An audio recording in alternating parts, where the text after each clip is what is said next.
In Pennsylvania, typically ice fishing kicks off around the early part of January, mid-January, and depending on where you are in Pennsylvania, that can go until maybe the end of February, March, and in some places in the far northeast, maybe as late as April.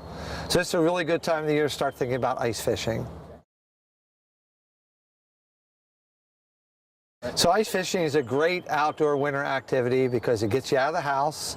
You have a really good opportunity to catch numbers and size of fish, and it's a great chance to be around friends and family, to have snacks, have some camaraderie on the ice, and generally you can fish closer to people than you might in open water. When the ice comes on, it's an equalizer for anglers because everybody pretty much has the same equal chance to access the fish, and you can spend as little or as much as you would like for equipment and still be effective.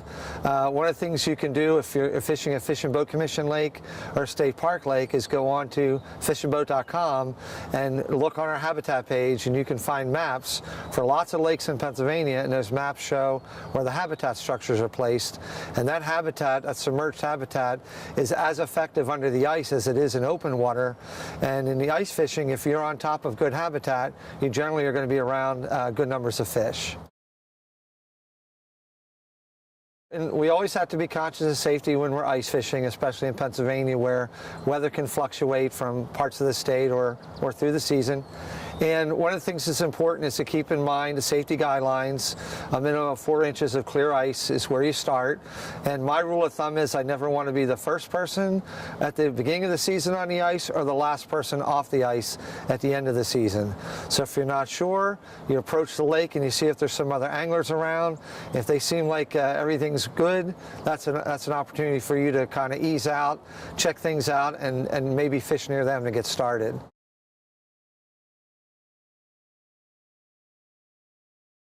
In ice fishing, you can fish for trout, stock trout. Pennsylvania, we have a lot of lakes that we stock in the fall, winter. You can find out what those are by going to the Fish and Boat app. If you're interested in warm water fish such as panfish, muskies, pickerel, pike, bass, all those can be caught in a majority of lakes and ponds in Pennsylvania. And depending on how you want to fish, you might want to fish small baits and light lines for panfish, maybe get some panfish for dinner, or you might want to fish tip-ups or rods with live bait for bass, walleye, muskies, pike, things of that nature.